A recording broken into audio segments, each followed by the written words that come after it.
Welcome to Climate Channel. Climate Channel is a public interest television. Now, South Asian Environment Dialogue. Welcome to South Asian Environment Dialogue.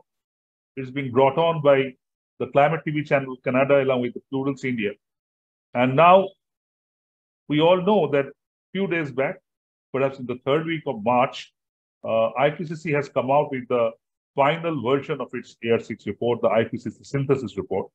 We have been following the IPCC Working Group 1, 2, and 3 report, but now the final version. And the final version is very specific. Now it's not about the next generation, not even about the next decade. It's all about this decade. They're saying that by 2030, if we cannot, I repeat, if we cannot cut emission by around 50%, the global temperature rise can go beyond 1.5 degrees centigrade. And that can happen anytime from now to 2030. Already we know what's happening with 1.1, and it's really a guess how 1.5 will impact this world. Now I have with me the person, Professor Saleemul, one of the frontline climate experts in the world right now, advisor of the least developed countries and whatnot, following the global negotiation on climate change, I think, since it begins. Yes. So, Professor Hawk, welcome to the show. Thank you. Good to see you. It's such a pleasure and privilege to have you again.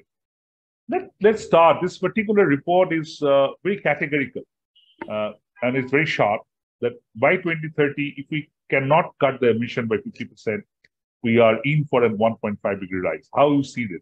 How you see this report? It's a very, very important report. Let me just give a little bit of a background and explain its importance. The Intergovernmental Panel on Climate Change, IPCC, produces these periodic, very big, very lengthy reports. They take many years to put together, thousands of scientists. They do it in 3 working groups. Working Group 1, which is the science, it's the climate modeling community. Working Group 2, which is looking at vulnerability, impacts, and adaptation. I was for many years a lead author in Working Group 2 in the 3rd, 4th, and 5th assessments, not in this one. I gave up after 3 of them. Enough of it. Enough, yes. And let the younger generation come in. And many of the many good scientists that I have promoted have become lead authors. And then Working Group 3 looks at responses, what to do. And what we have, the latest report, is what they call the synthesis report. So it's not new. It just pulls together the main messages from all 3 Working Group 1, 2, and 3 reports and highlights them for the policymakers. So the synthesis report is very much not for the scientists. We all read the original reports, but it's for the policymakers. And it is giving the message of where do we stand on the issue of tackling climate change and the problem of climate change. And the news is not good, as you just said. The news is very bad with respect to our inability to prevent impacts of climate change happening. They have started happening already, unfortunately. This is the first IPCC report where they have actually unequivocally shown that impacts due to climate change, 1.1 degree rise due to greenhouse gas emissions is now attributable, scientifically attributable. Right. And we see this happening all over the world right now. So this is disputable. It's happening. And therefore, we have now reached a stage where we are now in a crisis. It's not about averting or minimizing it anymore. It's about just dealing with the crisis. But what they also say is that this is just the beginning. Much, much worse is to come if we don't do rapid actions. Things we thought we needed to do by 2050, we are going to have to do them by 2030, as you just pointed out. We have to reduce emissions of greenhouse gases by half very, very quickly. We have almost certainly not been able to prevent crossing 1.5. Hopefully, we can keep it below 2 degrees. But the difference between 1.5 and 2 degrees is actually very, very important, particularly for us living in the coastal zone of India, West Bengal, and Bangladesh. We are at the forefront with sea level rise, with the impacts on the Sundarbans, on the ecosystems. Half degree makes a huge difference for us. And unfortunately, we had hoped we could stay below 1.5 and manage. but we may not be able to stay below 1.5, and we may not be able to manage millions of people in the coastal zone of Bangladesh and West Bengal may not be able to manage. In fact, very, very Professor unfortunate. Hawk, sorry to interrupt, just to get an additional point. You just mentioned about that it's been happening all over, and when the global leaders are being looking at these reports, maybe putting it aside and keep on working how they're working. This report very clearly said that by 2018, the IPCC warned that the world was on course to 1.5 degree and mentioned that virtually you have not done nothing. That's what they basically said, that 2018 to 2023, the emissions continued to grow. So basically, they indicted the politicians for inaction. And also, if I may read from the report, under the heading Governance and Policy C.6, effective climate action is enabled by political commitment, well-aligned multi-level governance, institutional frameworks, laws, policies, so on and so forth. Categorically saying it's not being happening. How do you see this? EU scientists have been working on it. You have come up with the report, but the politicians are keep on ignoring them. So how you feel the tide will change?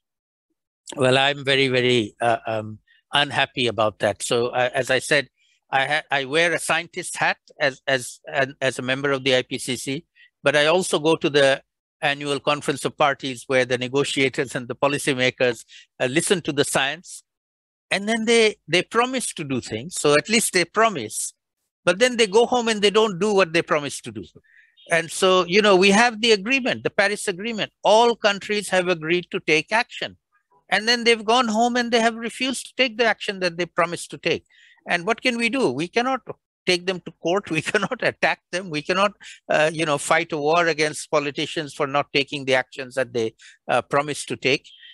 And so, as a result, these politicians are bringing harm onto their own citizens. Every country is going to suffer the impacts of climate change. Right now, as we speak, California in the United States of America has a severe snowstorm. Snow in California. This is a sunny state of USA, never have snow, but they have a snowstorm. They have a snow warning in California, and people have already lost their lives from that.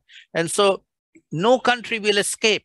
All the politicians who fail to do action are going to end up harming their own citizens. And unfortunately, none of us are prepared for that. We now have to prepare for what we call losses and damages because of the impacts of climate change. We are still not prepared for that. That is a very important point you have just raised about the loss and damage. And that's maybe one of the few silver linings in the recent past about the negotiation. And loss and damage was even not part of the main agenda when the Sharm el-Sheikh COP27 initiated. It was, I think, admitted as an agenda at the very beginning. And finally, it turned around the entire conference, and the conference actually being completely become a loss and damage conference. And ultimately, the loss and damage finance facility was agreed upon. How you see, because this particular report, I also see that several references of loss and damage. So how you see this loss and damage goes from here? Absolutely, you're right. You know, the Working Group 1 and Working Group 2 reports were very seminal in getting the politicians to take action. You know, the Working Group 1, as I said we are seeing loss and damage. Working Group 2 gave lots of examples of loss and damage from human-induced climate change. So when the leaders came to Sharm el-Sheikh for COP27, they already have the scientific evidence. It's happening. They could not deny it anymore. Until then, the rich countries said, well, you know, we don't know, we're not sure. Now they were all sure. They could not say that anymore. And so in Sharm el-Sheikh, we pushed and they had to agree to setting up the funding mechanism for loss and damage. Now, we don't have money yet. The transitional committee has just been formed and they will come up with ways to take it forward. And hopefully the meeting is going to happen in Egypt. In Egypt, correct, yes. And in fact, in COP28 in Dubai, in December this year, we hope that we will get some significant progress, particularly in terms of getting funding going. But the agreement is a very good one because for many years we failed to achieve it. In Sharm el-Sheikh in COP27, all countries have agreed. Now, the same thing applies to previous agreements. They have to do what they agreed to do, but they don't have a good track record of doing what they agreed to do. Let us see if this time they can do better. Another thing you mentioned about the impact on South Asia. the country like India, Bangladesh, Pakistan, other countries in this part are being most severely affected by the climate change, be it loss and damage and other issues. How you see, even it's a bit of an astonishing that even the governments in this part of the world, which are being most affected, hardly being kind of still being sensitive adequately about the kind of impact of climate change and not really put the climate change at the center of the policy that it should have been. How you see this? Well, I would say you're right, generally speaking, but then there are nuances between the countries. So I will defend my country, Bangladesh, and say that Bangladesh takes it very seriously, more seriously than any of the other countries. And now Pakistan, after the devastating floods they had last year, they are also taking climate change much more seriously. It requires a big event, yes, to exactly. Remind the politicians that you have to act on. Correct. Correct. And in India, you have not had that yet. Maybe you'll have a severe heat wave and then the politicians will wake up. But it takes something like that really for the politicians to acknowledge the emergency. You know, just telling them about future impacts doesn't get their attention. Showing them something that's already happening, that gets their attention, like the COVID-19 did or the energy crisis does now. Another thing, this report was being quite categorical about the fossil fuel and the fossil fuel emission, the importance or need to cut fossil fuel. Now, again, that was predominantly a civil society demand even a couple of years back. Now it has been turned into a mainstream kind of pointer. How you see this? How you see this fossil fuel thing going on? Absolutely. I think the scientific community is now very, very much on board. They are 100% united. There is no disagreement here. Fossil fuels have to be phased out as quickly as possible, definitely by 2030. We have to phase out everything by 2030. The good news is that it's all replaceable by clean energy, by wind and by solar energy and by storage devices that are being made more and more efficient and more cheap as well. You know, the renewable energy is now cheaper than coal. It will become cheaper than petroleum very soon, and then it will become cheaper than gas after that. And then after that, it just simply makes no sense to invest anymore in fossil fuel generated electricity, except for the people who are dependent on it. And they are very powerful companies. You know, they don't want to lose their business. So we're going to have to fight them. And this businesses often control the politicians. Unfortunately, that's very true. There are countries who are totally beholden to the fossil fuel industries in their countries, and the politicians of those countries speak for the fossil fuel companies. They don't speak for their own citizens. Finally, Professor Hawk, about the strategy to be adopted. See, all this being going on and on and on. And I think there's a turnaround when the youth played an important role. Greta Thunberg, I think, brought new energy, new, I think, communication modes into the whole process. But how you see the youth actually playing a key role in emission cutting across the world, especially in the countries? Are the youth going to play a very more important role than just being an advocacy component?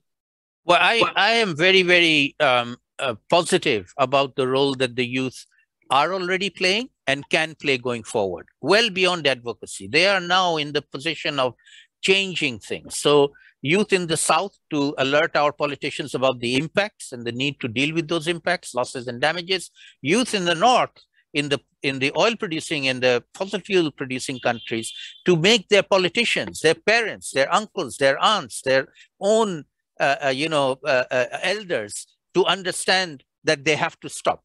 And they have power. They can elect these politicians and they can de-elect the politicians who don't answer to them. Youth have power. They have voting power. They have the power to demonstrate on the streets, which they are doing. We need to mobilize all of them. And they have to demonstrate their power. They not just do advocacy with, social media, standing with a placard and taking a picture of yourself. That's okay. That's fine. That's also useful, but that doesn't get things done. You have to get things done. You have to organize. You have to become politically active. And that's beginning to happen. And I'm very, very hopeful that it will continue. In fact, that's a very small supplementary question. COVID has kind of, apart from very, very kind of difficult time, COVID has also made us learn that how, if the global community rally together, how they can counter a serious challenge, because COVID was a challenge unparalleled in the history of world for the last 100 years. So if COVID can do that, why can't we take climate change as an equally big challenge, maybe the even bigger challenge? And why, I understand, as you just said, the countries are agreeing something in a global conference, not doing that when they're coming back. So can we force, can the younger community, can the civil society push the governments to actually legalize the climate change agendas at the core and forefront of their policy discourse? Is it possible? Can we push it? I think so. I believe so. And let me just share a couple of my personal reflections on the COVID global crisis. You know, it was a global crisis, as you said. Every country had to take action at the national level and then also join forces at the global level. They did so, but not very well. You know, the global level, the North did not look after the South. They left the South to fend for ourselves. At the same time, at the national level, every country that had its leaders listening to their own scientists, their own virologists and public health experts, if they listened, they did what the experts told them to do, they prevented deaths of their own citizens. And some leaders, particularly the United States of America, he ignored his scientists. He didn't believe his scientists. Absolutely. And he resulted in more than 1 million people in the United States of America losing their lives to COVID unnecessarily. And that is a very big lesson, as far as I'm concerned, of the politicians' role in either listening to the science or not listening to the science. And you will cause harm to your own citizens if you don't listen to the science. And the final message is, if you think COVID was bad, you ain't seen nothing yet. Climate change is going to be much, much, much worse, and you're not ready. As the word going in the cinema, in a popular cinema, it's just a trailer. Yeah, the film exactly. is still to be seen. Just a trailer, right? Exactly. Just a trailer film to be seen. Thank you, Professor Hawk, for your time. I think it's wonderful speaking to you and really going to the nuances. I just feel that all this discourse and the deliberation that we've been continuing over the years will push the countries to real action. And maybe the younger group, the youth, they can, apart from the advocacy and awareness, what they're doing very well and strongly, they can actually force the government to consider and acknowledge climate change policies at the core of their budget, core of their actual kind of discourse. So with that hope, and we'll be in loop, we'll keep on talking about it. Indeed. It's a right. big enough problem. We will continue to help our youth to become effective. Thank you for your time. Thank you, Professor. Thank you. So what we choose to do is really going to determine